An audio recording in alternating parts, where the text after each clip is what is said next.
کہ آپ کو تمام ایسے مقامات ملتے جائیں گے کہ جہاں جنات آئمہ کے پاس تشریف لائے ہیں اور انہوں نے آئمہ سے مشورے کیے.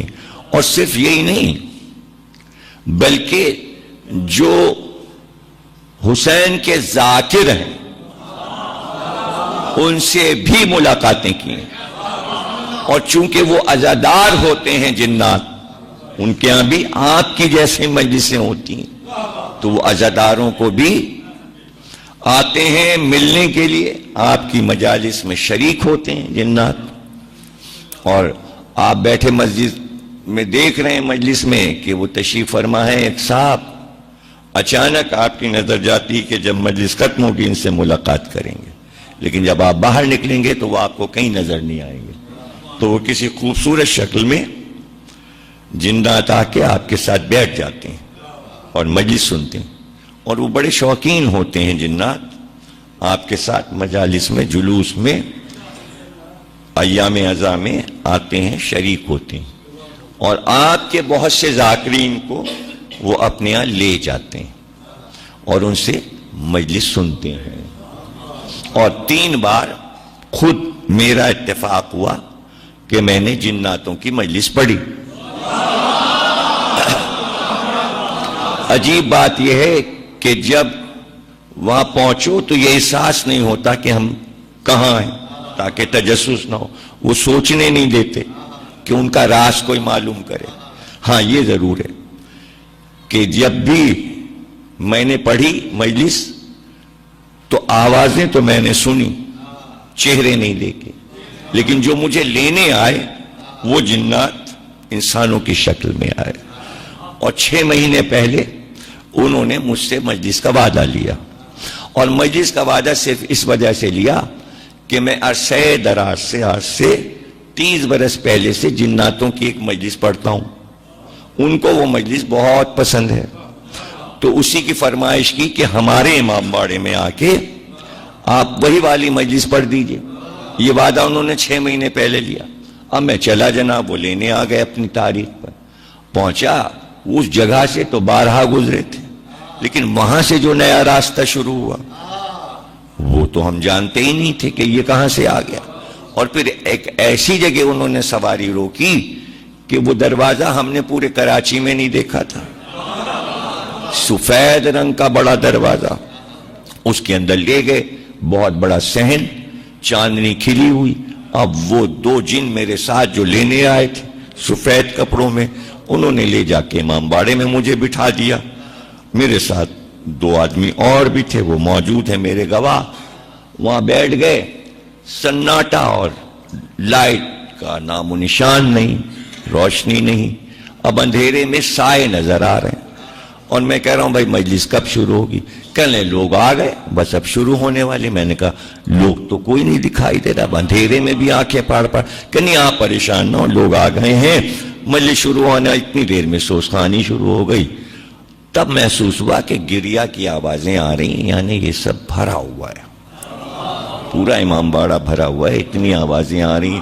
پھر میں ممبر پہ گیا، میں نے مجلس پڑھی. فرمائش تھی ان کی کہ جناب سکینہ کی شہادت پڑھیے گا اور جعفر جن کی مجلس پڑھیے گا. خیر جب میں نے شہادت پڑھی تو اتنی دیر میں تابوت برآمد ہوا. اب جب میں ممبر سے اترا تو میں نے دیکھا سفید پھولوں سے سجا تابوت شہزادی کا صحن میں آیا، لیکن کوئی اٹھانے والا مجھے نظر نہیں آیا، بس وہ ہوا پہ رما نظر آیا. مجلس ہو گئی، انہوں نے مجھے تبرک دیا. 8 دن تک تو وہ تبرک ختم نہیں ہوا، بلکہ کئی گھروں میں بانٹا گیا. اس طرح رابطہ رہا. پھر لاہور میں 2 جن ایک امام باڑے میں آ گئے تھے اور انہوں نے علم کے نیچے اپنا مسکن بنایا، موج دریا روڈ پر خیمہ سادات میں. یہ قاسم یہاں موجود ہیں، آپ کو بتائیں گے. یہ شریک ہوئے ان مجالس میں. 20 محرم کو یہ جنوں کی فرمائش کی مجلس میں لاہور میں عرصہ دراز تک پڑھتا رہا خیمہ سادات میں. اور وہاں جو دونوں جن رہتے ہیں ان کے نام بھی مجھے معلوم ہے اور میں نے ممبر سے بتا دیے تھے. ایک کا نام قیصر حسین ہے، ایک جن کا نام ہے، دوسری خاتون ہیں، اور وہ علم کے نیچے تیسری منزل پر وہ لوگ مسکن بنائے ہوئے ہیں۔ تو جب خیمہ سادات میں ہم جاتے ہیں تو وہ فرمائش ہوتی ہے کہ جنوں والی مجلس پڑھ دیجئے۔ اس میں بڑا مجمع ہوتا ہے، پورا لاہور ٹوٹا ہوتا ہے، سڑکیں بند ہو جاتی ہیں۔ ادھر کئی برس سے لاہور جانا نہیں ہوا اور میں وہ مجلس نہیں پڑھ سکا۔ ایک مجلس اور میں نے جنوں کی پڑھی، ایک جنوں کی مسجد لکھنؤ میں بھی ہے۔ اگر اور سارے قصے آپ کو بتاؤں گا تو بہت طویل ہو جائے گا۔ مختصر یہ کہ جس مجلس کی فرمائش جنات مجھ سے کرتے ہیں وہ مجلس میں آپ کو آخر میں سنائے دیتا ہوں کہ ان کو یہ مجلس کیوں پسند ہے۔ وہ واقعہ یہ ہے کہ ایک بزرگ یہ کہتے ہیں کہ ایران کے کتب خانے میں جو روضہ امام رضا ہے وہاں ایک کتاب خانہ ہے، اس میں ایک کتاب دریافت ہوئی تھی۔ تو اس میں ایک بزرگ نے اپنا واقعہ یہ بیان کیا تھا کہ میں تاجر تھا اور میں تجارت کے لیے باہر جایا کرتا تھا کشتی کے سفر پر، اور میں اپنا مال کشتی پر لے کر جایا کرتا تھا۔ ایک بار واپسی میں طوفان آیا، اور طوفان جو آیا تو میری کشتی ٹوٹ گئی اور سب کچھ میرا مال بہہ گیا دریا میں، اور یہاں تک کہ کشتی جو ٹوٹی تو میں بے ہوش ہو گیا۔ جب مجھے ہوش آیا تو پتہ یہ چلا کہ کشتی کے لکڑی کا ایک تختہ جس پر میں پڑا تھا اس نے مجھے بہا کر کنارے ساحل پہ پہنچا دیا تھا۔ میری آنکھ کھلی تو صرف آسمان نظر آیا یا سامنے پانی نظر آیا، پیچھے مڑ کر دیکھا تو صحرا نظر آیا۔ میں بڑا حیران ہوا کہ میں کہاں آ گیا اور کس سرزمین پر آ گیا۔ کچھ دور اٹھ کر میں چلا تھا کہ ہوا تیز جب آئی تو ایسی ہوا میں نے کبھی محسوس نہیں کی تھی، بہت تیز چل رہی تھی، لیکن ہوا میں بہت سی آوازیں میرے کان سے ٹکرائیں۔ یہ آوازیں رونے کی آوازیں تھیں، چاروں طرف سے چیخنے اور رونے کی آواز آ رہی تھی۔ میں ڈر گیا، میں سہم گیا، لیکن پھر ہمت کر کے میں آگے بڑھا تو میں نے یہ دیکھا کہ ایک شخص زمین پہ بیٹھا ہے۔ جب وہ چیخ کر روتا ہے تو اس کے جواب میں کئی ہزار آوازیں چاروں طرف سے رونے کی آتی ہیں۔ میں بہت ڈر گیا، میری ہمت نہیں پڑ رہی تھی کہ میں قریب جاؤں، اس لیے کہ اس آدمی کی جو حالت تھی وہ ایسی تھی کہ اس کے بال الجھے ہوئے اس کے چہرے پہ پڑے تھے، اس کی آنکھیں لال سرخ ہو رہی تھیں، اور وہ سر جھکائے زمین پہ بیٹھا چیخ کے روتا تھا۔ ایک جگہ روتا، پھر اٹھتا، دوسری جگہ جاتا، پھر آگے بڑھتا، پھر کہیں بیٹھتا، پھر روتا، اور جب وہ روتا تو چاروں طرف سے رونے کی آوازیں آتی تھیں۔ لیکن میں نے یہ دیکھا کہ جب وہ زمین پہ بیٹھتا ہے تو انگلی سے کچھ زمین پہ لکھتا ہے۔ میں نے سوچا کہ صحرا میں اس کے علاوہ کوئی نہیں ہے، میں کہاں جاؤں گا؟ کوئی راستہ بھی نہیں نظر آ رہا۔ تو میرے دل نے کہا کہ پشت پر پیچھے سے جا کر میں یہ دیکھوں کہ یہ زمین پہ لکھتا کیا ہے۔ میں آہستہ آہستہ اس کے پیچھے گیا اور پھر میں نے جھک کے دیکھا کہ یہ زمین پہ کیا لکھتا ہے۔ اب جو میں نے دیکھا تو وہ انگلی سے لکھتا تھا، یا حسین، یا حسین۔ جب میں نے حسین کا نام لکھا دیکھا تو بڑی میری ڈھارس ہوئی، پھر میرا ڈر ختم ہو گیا کہ اب اس سے ڈرنا نہیں چاہیے، بلکہ یہ حسین کا کوئی چاہنے والا لگتا ہے، یہ مجھے اذیت نہیں پہنچائے گا۔ اس لیے میں گھوم کر اس کے چہرے کے سامنے آیا، میں نے سلام کیا تو اس نے چہرہ اٹھایا، اس نے حیرت سے مجھ کو دیکھا۔ میں نے اس سے سوال کیا، تم کون ہو؟ تو اس نے فوراً کہا کہ تم مجھ سے پوچھو کہ میں کون ہوں، تم بتاؤ کہ تم کون ہو۔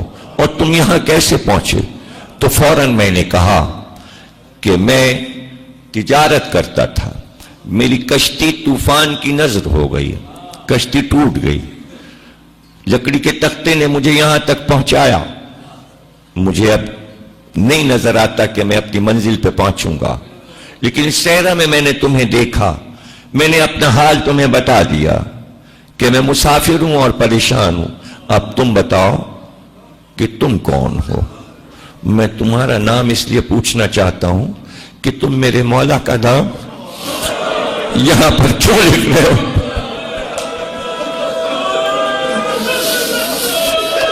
میں نے اس سے کہا اس نام کی قسم مجھے بتاؤ تم کون ہو؟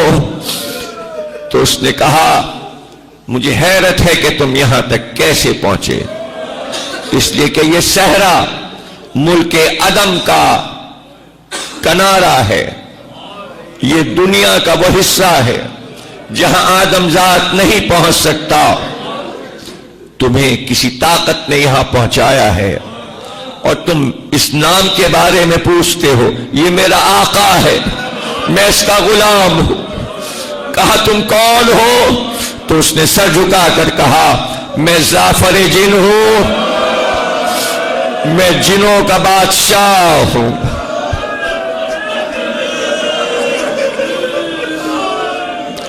وہ کہتے ہیں کہ اس نے کہا کہ مجھ میں تاب نہیں ہے کہ اب میں وہ دوہرا سکوں، تو میں مایوس ہو گیا کہ اب یہ نہیں بتائے گا، تو بے اختیار میں نے کہا درے دندان رسول کی قسم، مسجد کوفہ میں علی کے شکافتہ سر کی قسم، فاطمہ زہرا کے شکستہ پہلو کی قسم، حسن کے جگر کے 72 ٹکڑوں کی قسم، حسین کے کٹے گلے کا واسطہ مجھے بتاؤ کربلا میں کیا دیکھا؟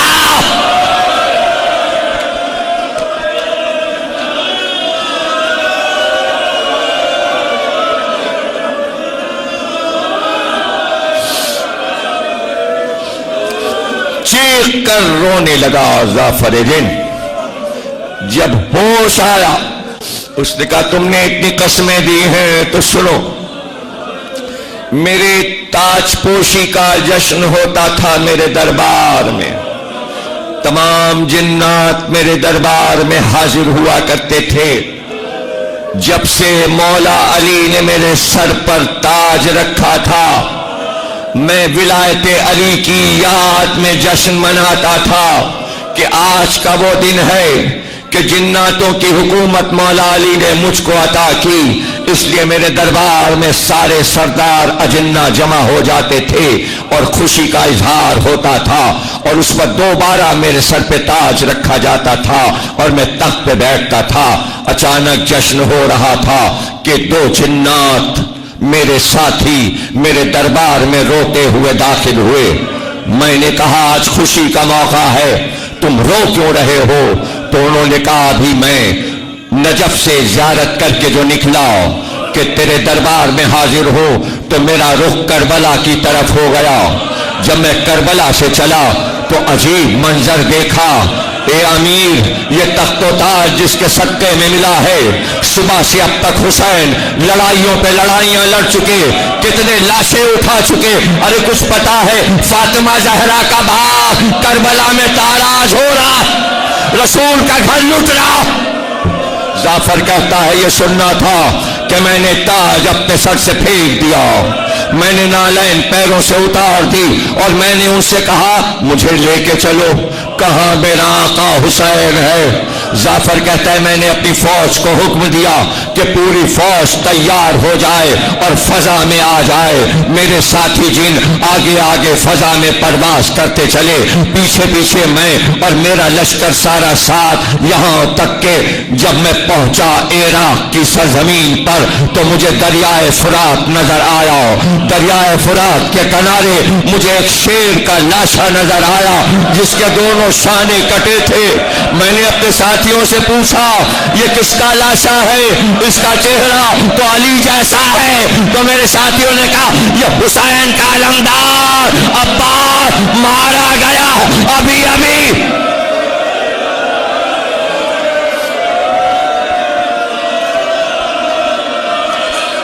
میری آنکھ سے آنسو ٹپکے. میں فرات سے آگے جب پہنچا تو میں نے اپنے لشکر کو حکم دیا کہ سب کربلا کی سرزمین پر اتر جائیں، اور اس کے بعد میں نے چاروں طرف دیکھنا شروع کیا میرا حسین کہاں ہے، میرا سردار کہاں ہے، لیکن مجھے میرا سردار نظر نہ آیا، اس لیے کہ چاروں طرف لشکر یزید نے میرے آقا کو گھیرا ہوا تھا. میں آگے کیسے بڑھتا؟ ایک بار میں نے وہیں سے آواز دی، اے مشکل کشا کے بیٹے، جعفر آیا ہے، آپ کا غلام آیا ہے، اس کو آواز دے کے بلائیے. جعفر کہتا ہے میرے سلام کے جواب میں آواز آئی، جعفر راستہ میں دیتا ہوں، آجا، بڑھتا. میں آواز پہ بڑھتا گیا. اب جو میں آگے بڑھا تو عجیب شان دیکھی، ایسی شان میں نے کسی نبی کی نہیں دیکھی تھی. میں نے دیکھا کہ دور دور لشکر یزید تھا، لیکن بیچ کے حصے میں کافی جگہ پر بالکل زمین صاف تھی اور یزید کا لشکر نہیں تھا. لیکن میں نے یہ دیکھا کہ حسین ذوالجناح پہ بیٹھے تھے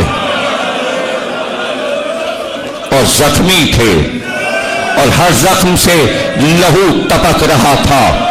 حسین نے ایک رکاب سے اپنا پیر نکال کر زین پر اٹھا کے رکھ لیا تھا. ایسے بیٹھے تھے جیسے تخت پر بادشاہ بیٹھتا ہے. میں نے ایسی شان کبھی نہیں دیکھی تھی، لیکن اب جو غور سے میں نے دیکھا تو میں نے دیکھا ذوالجناح کی لجام پکڑے ایک خوبصورت جوان موجود ہے، ایک بزرگ دائیں طرف، ایک بزرگ بائیں طرف، ایک جوان ایک شانے کے پاس، دوسرا جوان دوسرے شانے کے پاس. میں نے سلام کر کے پوچھا آقا یہ کون لوگ ہیں؟ کہا آجا آجا، ادب سے آ، یہ میرے نانا رسول خدا ہے. ادب سے آ، یہ میرے والد گرامی علی مرتضیٰ ہے. یہ جو تو دیکھ رہا ہے جو میرا بازو دبا رہا ہے، یہ میرے بھائی حسن مصطفیٰ ہے. یہ میرے چچا حمزہ ہے، یہ میرے چچا جعفر ہیں. اب جو میں نے نگاہ اٹھا کر دیکھا تو ذوالجناح کے چاروں طرف میں نے دیکھا کہ تمام انبیاء موجود تھے. ذوالجناح سے قریب آدم خلیل اللہ کھڑے تھے، نوح نبی اللہ کھڑے تھے، ابراہیم خلیل اللہ کھڑے تھے، موسیٰ کلیم اللہ کھڑے تھے، عیسیٰ روح اللہ کھڑے تھے، اور لجام ذوالجناح کو جبریل تھامے ہوئے تھے. میں نے ادب سے ہر نبی کو سلام کیا. اب میں آگے کیسے بڑھتا؟ انبیاء کی قطاریں تھیں. پھر دوسری طرف نگاہ اٹھائی، آسمان کے سارے فرشتے سر کو جھکائے حسین کے سامنے مؤدب کھڑے تھے. پھر تیسری جانب دیکھا تو سارے جنات، جتنے بھی جناتوں کے بادشاہ تھے وہ سب خاموش کھڑے تھے. انبیاء سر جھکائے، ابراہیم خلیل اللہ خاموش. ہاں یہ دیکھا کہ اگر کوئی بڑھتا تھا تو وہ رسول اللہ تھے، ان کے ہاتھ میں ایک شیشہ تھا، اور جب حسین کا لہو ٹپکتا تو بڑھ کر اس شیشے میں لے لیتے، زمین پر لہو نہ گرنے دیتے. حسن مصطفیٰ بازو کو سہلاتے تھے، بازو کو سہلاتے تھے. تو میں نے پوچھا یہ زخم کیسا ہے جسے آپ کے بھائی سہلا رہے ہیں؟